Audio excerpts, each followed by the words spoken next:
Hello everyone मु JP स्वागत करुच्ची JP job update YouTube channel को।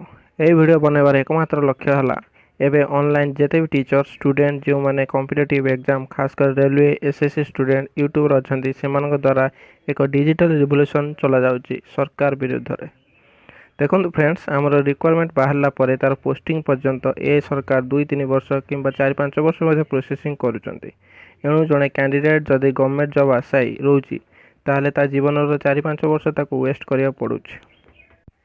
मु ए सब विषय अधिका डिटेल्स कहूना कारण आपण मैंने गोटे 2 दिन मध्य यही सब विषय बहुत वीडियो देखि सारी।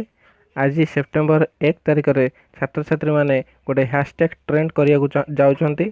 एही माध्यम रे आमे हमर असुविधा ए सरकार पाखरे पहुँचे पारिबा।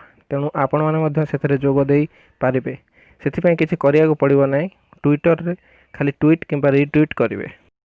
से दुईटी हैशटैग रोची हैशटैग एसएससी डिक्लेयर रिजल्ट आ गोटे रोची hashtag speak up for SSC railway students.